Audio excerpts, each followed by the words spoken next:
Hey guys, so we thought we'd do a quick video here this morning, kind of showing the drivability aspects of the Mantic clutch, and we are very lucky to have one of our local customers, Adam, nice enough to come let us tool around in his car and show us how terrible our clutches actually perform. Yeah. So we'll bail out here in a second.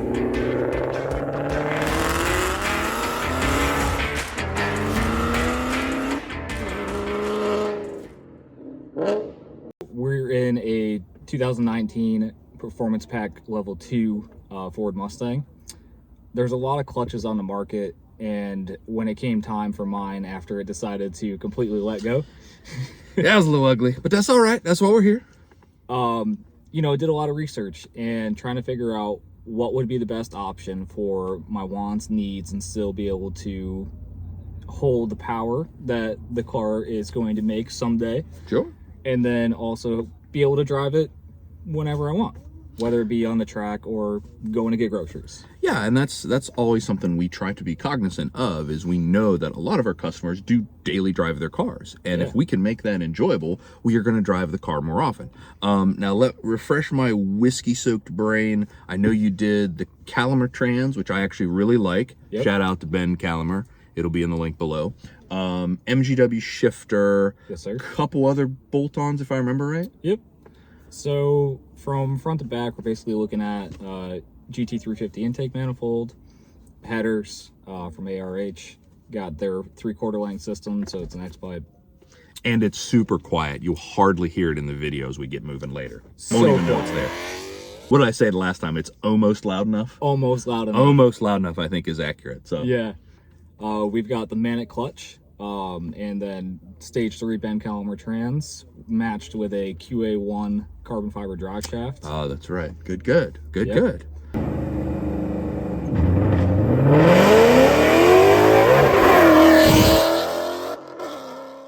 All right, we're back in the vehicle here. We're going to do some driving just to show how our products work in the day-to-day. Because like I said, that's where people mostly enjoy their cars. That's why people look to our products, because we hold the power, but you can still drive the car around. So let's hit it. Let's drive around this beautiful day a little bit.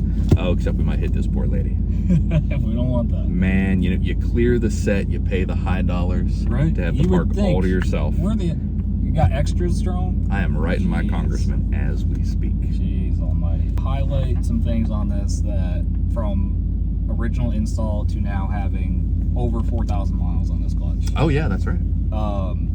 It drives nearly the same on your first drive out of the garage as it will now. Yeah. And it's good too. Like, we're well into the break-in process. Like, we usually like to see 300, 500 miles of easy stop and go. Sure. Just lets everything bed in well, and it usually makes it even better. But you're right. Usually, if it heads out of the garage feeling pretty good, it's going to stay that way. So yeah, let's cruise around. Let's see what we got. See how many women and children.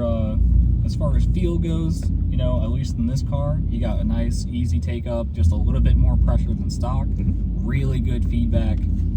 Just something that it'll be a night and day difference from your stock clutch, but in a good way. Only in the best way. And just like that, with no throttle, no chatter, you can just roll off from a stoplight and casual driving. We'll aim right for these bikers. See if we can get them to jump in the lake.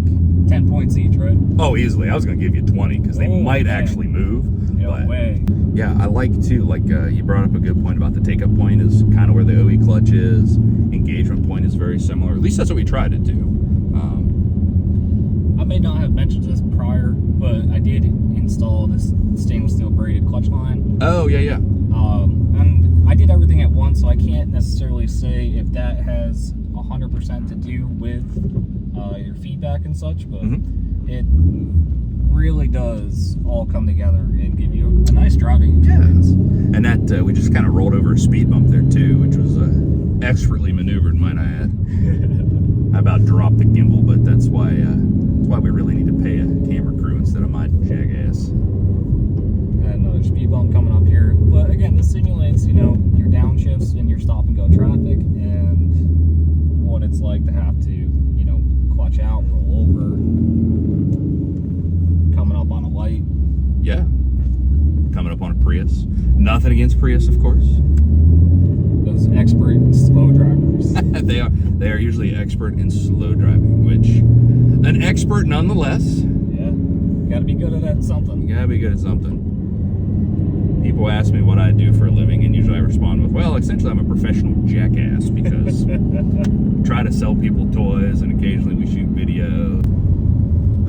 And I'll say too, you know, maybe something else we'll touch on, you know, for the 18 and up Mustangs, we actually do a lightened aluminum flywheel, and we're sitting on a little bit of a hill right here, which is a great example too. You know, everybody's paranoid about running a lighter flywheel, and all it does is it frees up a lot of power. It actually is a great way to. I'm glad you brought that up. So coming from a stock clutch and going to this, a lot of people, you know, you'll see them say, "Don't do that." Aluminum flywheel, you're going to lose so much torque down low and all of this stuff, and only do it if you're going to road race. And I got to tell you, in the day-to-day driving, you won't notice the difference. The only thing you'll notice is how much more power is going to the rear wheels. Yeah, and everybody, you know, everybody puts down, oh, you're losing all this torque down low. You're not losing any torque. You're losing a little bit of momentum because you're not spooling up 3 tons of cast iron. Yeah. You're spooling up in this case, about 14 pounds of aluminum. Right. And I remember even too, you said, oh yeah, this thing tacks up like right now. Yeah, because you don't have to spin as much weight. And, you know, the usual concerns that I hear, well, I won't be able to pull it into my driveway. Right, because the car now doesn't make any power. Or have you ever had your car randomly shut off when you're going up a hill at highway speed? Yeah. Yeah, no, I'm still waiting. Somebody will. But yeah, now, you know, we should mention to folks too, you know, there will be a little adjustment to your driving style when you're taking off from a stop because you don't have as much momentum. So you just got to give it a little more of the noisy pedal. And we're talking a little bit more. As you guys can see here, we're driving around a park here that may or may not be located in Raleigh, North Carolina. I'd hate to, you know, give away a location. You know, we just, all the fans and whatnot. Yeah. I mean, we just, you know. Beautiful day here today. Yeah, no kidding, man. Just like that, just a little bit of throttle, taking a right-hand turn, going up a hill, and she's that one away. Yeah. Nice clean shifts. Good feedback in the pedal while you're making that disengagement and re-engagement. As you can tell, the car is very quiet. Yeah, I could, I think I finally got that loose. That was something in there. That's some little rattled loose. Little rest, right? Yeah, well, I think a lot of stuff rattled loose years ago, but here we are. Got me where I am today, good or bad. Isn't that the truth? But yeah, like I say, we wanted to put out a quick video just to show everybody how our stuff actually drives. Everybody sees the fun stuff. But this, I think, is arguably, you know, one of the finer points of our product and why we kind of pride ourselves on doing what we do. So thanks for watching. We will have some more videos coming up soon. Maybe even, just maybe, Mr. Bob Ross will make another appearance. Love maybe. to see it.